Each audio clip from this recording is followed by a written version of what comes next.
Olá pessoas, seja lá onde vocês estejam, boa noite, boa manhã, boa madrugada, bom eternamente aí para os finais do tempo também. Bom, esse é 100 anos de solidão, né, de Gabriel Garcia Marques, né, Nobel de Literatura, né, do ano de 1982, se não me engano. É, Excelente livro, eu diria que é a coisa mais bem escrita, já escrita. Tipo, em termos de capacidade narrativa, isso aqui não tem nada que seja mais poderoso, né?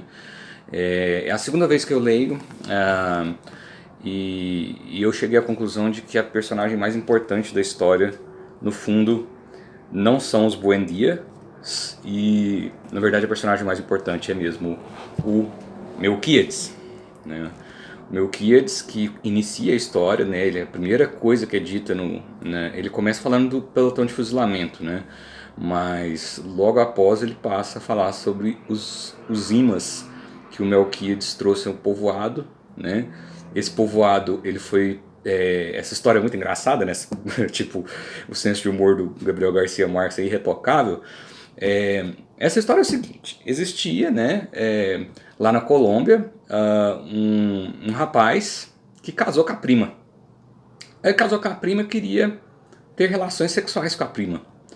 Só que a mãe da prima falou pra ele: não, não tenha relações sexuais com seu primo, que seus filhos vão nascer com um rabo de porco.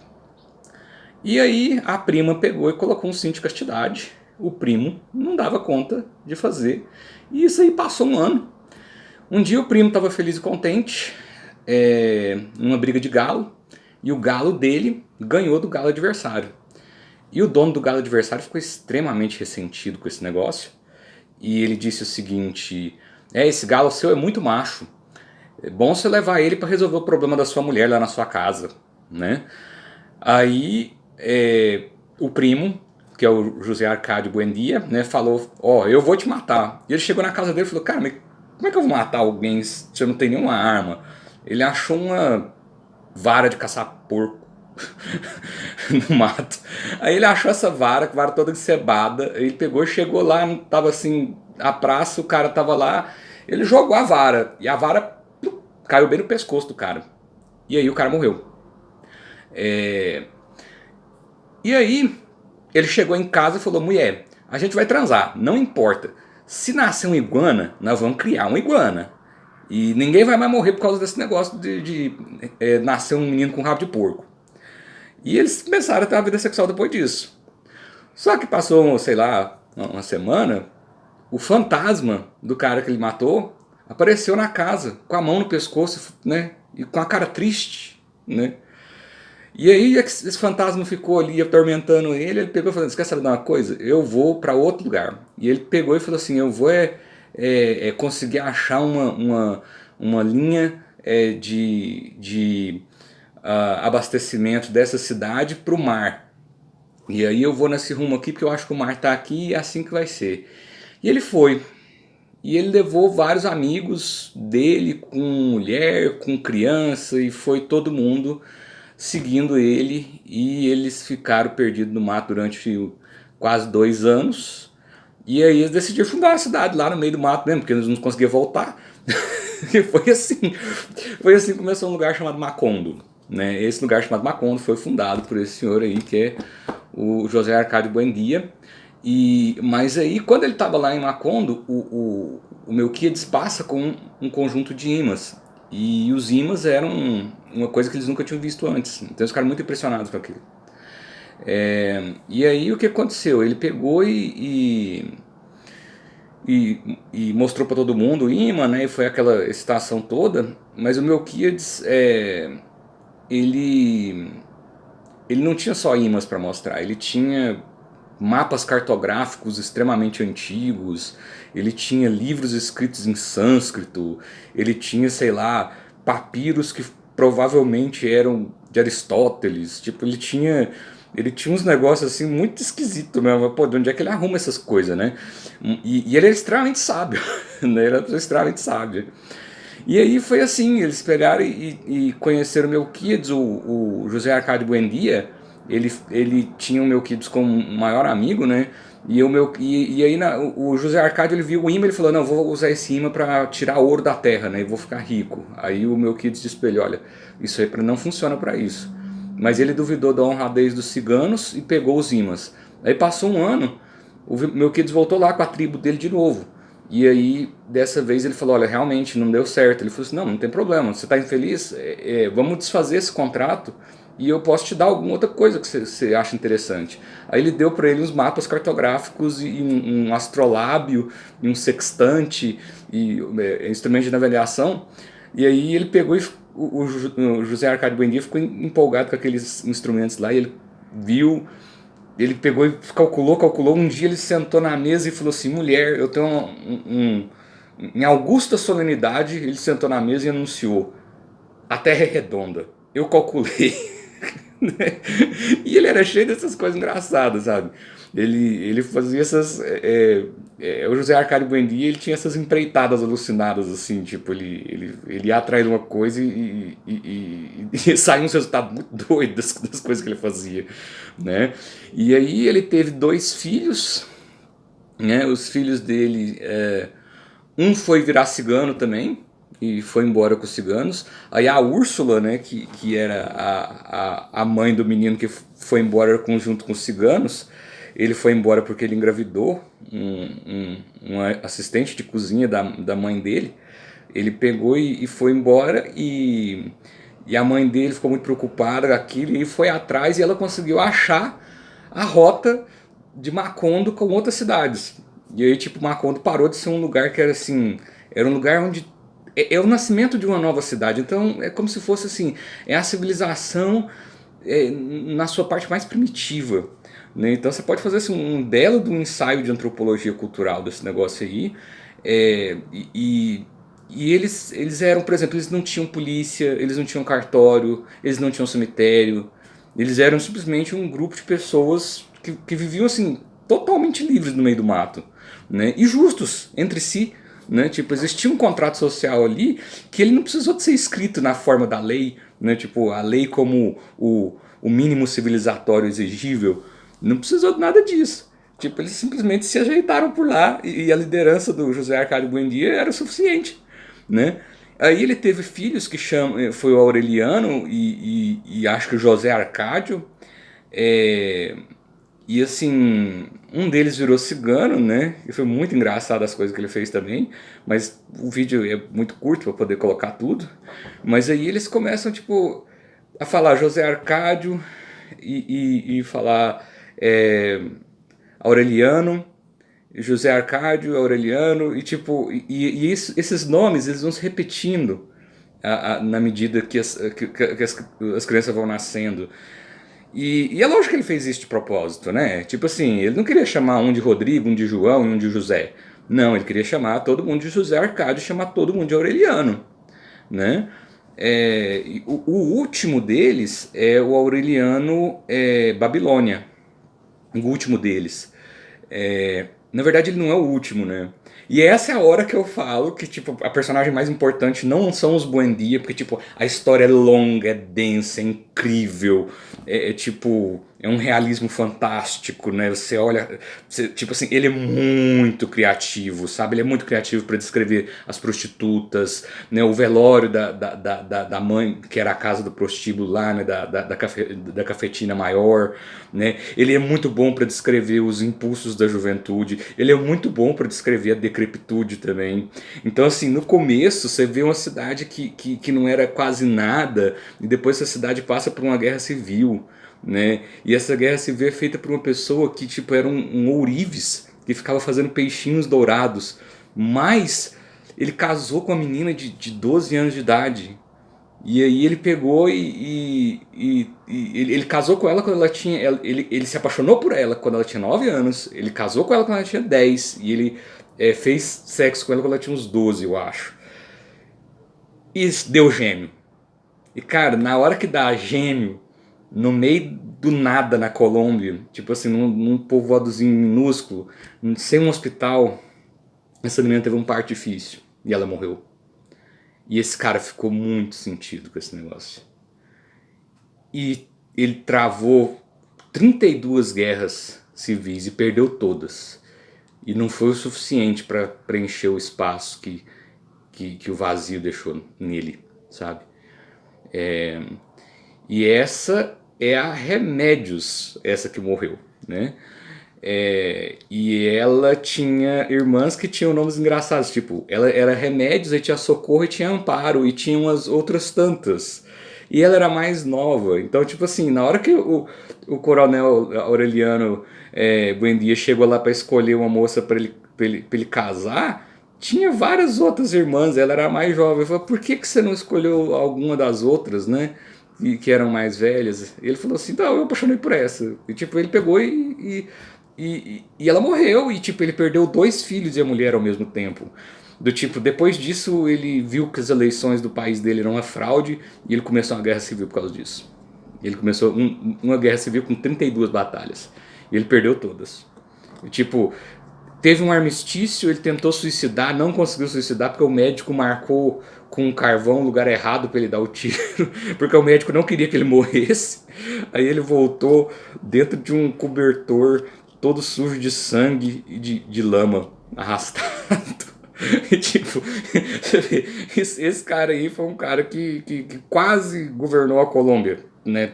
Teoricamente, tá? Tipo assim, isso aqui é uma história fantástica, isso aqui não aconteceu, né? Mas existem algumas coisas, por exemplo, o Gabriel Garcia Marques, ele cresceu numa cidadezinha chamada Aracataca, que é um povoado de 10 mil pessoas, de 10 mil habitantes. Então, provavelmente, várias coisas que Macondo representa para ele tem o fundo de Aracataca, né? Inclusive, no livro, tem um rapaz chamado Gabriel que namorava uma moça chamada Mercedes. E aí eu vi um documentário sobre o Gabriel Garcia Marques e ele falou que ele, quando jovem, tinha uma moça que trabalhava na farmácia que chamava Mercedes. E ele colocou isso aqui, né? Assim, muito discretamente, mas ele colocou, né? Mas então, e aí os buendias vivem, se matam, né? E tipo, as mulheres são umas extremamente resilientes, outras extremamente cruéis, né? Os homens, alguns não gastam dinheiro nenhum, e o Aureliano II, por exemplo, gasta todo o dinheiro, ele chega a pegar dinheiro e colocar de cima embaixo na casa, nas paredes, né? Tipo, e cada um tem a sua peculiaridade, né?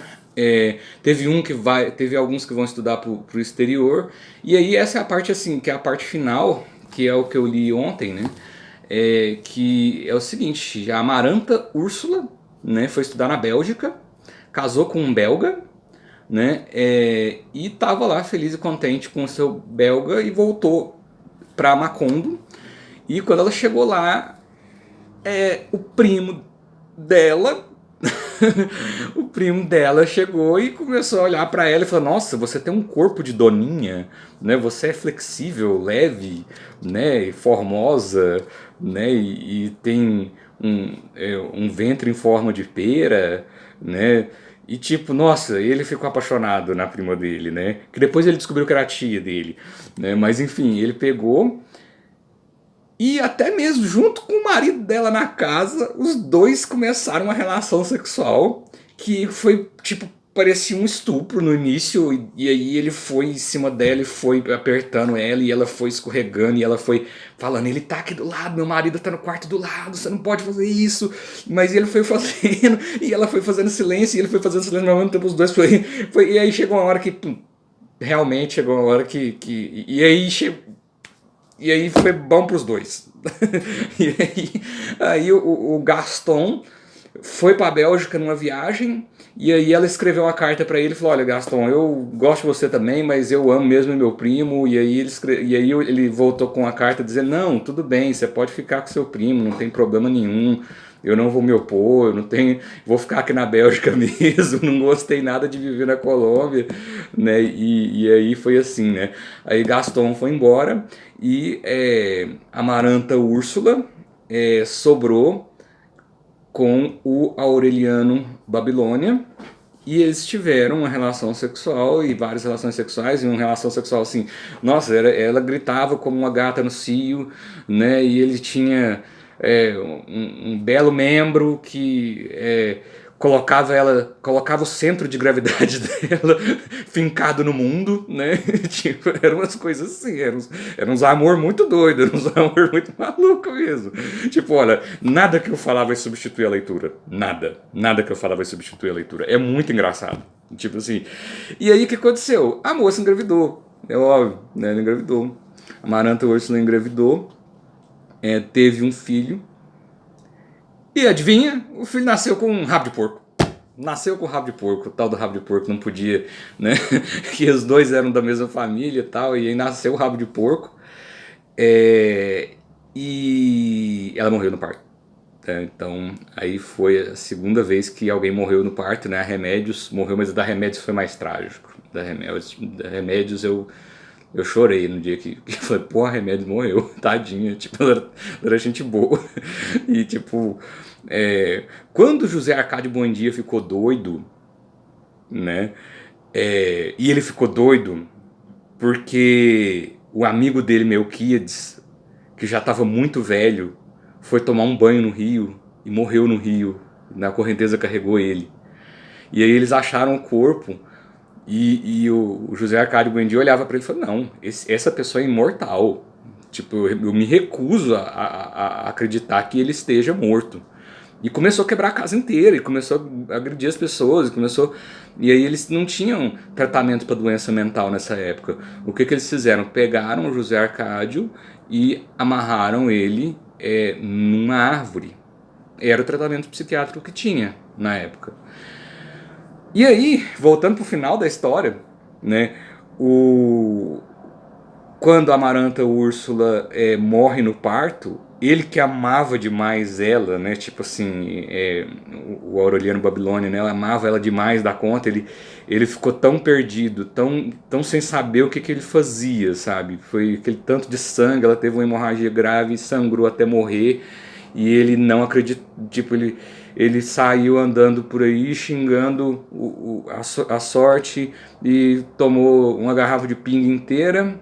E depois aí uma amiga dele tirou ele de uma poça de vômito e lágrimas, né? E ele voltou para casa. E aí ele olhou para a criança que estava no cestinho. Mas a criança não estava lá. E aí ele pegou e procurou essa criança, e aí ele, né, olhou para o corpo da Amaranta Úrsula, né, que já estava frio, e ele resolveu sentar na cadeira de balanço e viu, aí ele viu um bando de formigas carregando o bebê, carregando o filho dele, né? E quando ele saiu da casa, a criança estava viva. E aí na hora que ele viu, ele vai pro quarto, que era o quarto do Melquíades, que o Melquíades tinha um quarto na casa. E ele foi a primeira pessoa a morrer também. Quando ele morreu, eles colocaram só um obelisco e colocaram Melquíades.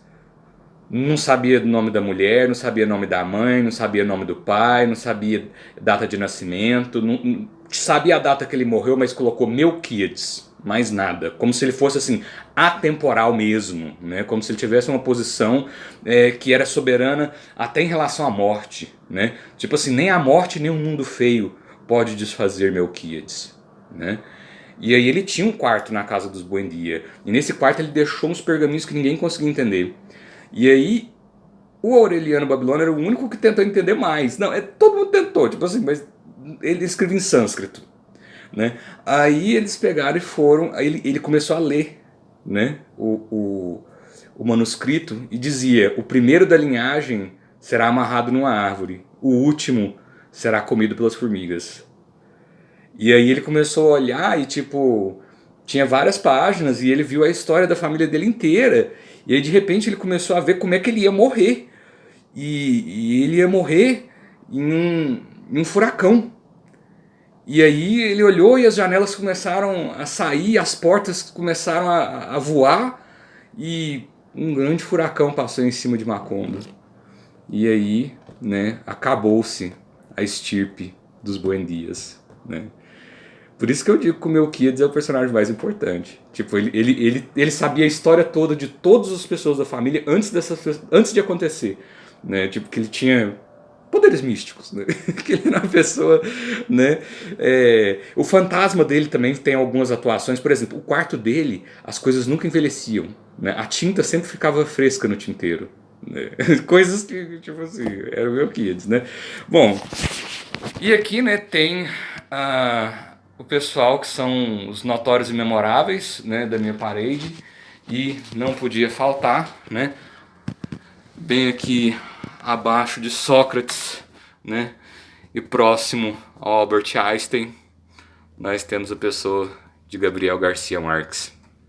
Né? Esse aqui, escritor colombiano, eu tenho muito orgulho de ser latino-americano quando eu leio os livros dele, sabe? Tenho muito orgulho mesmo. É isso aí.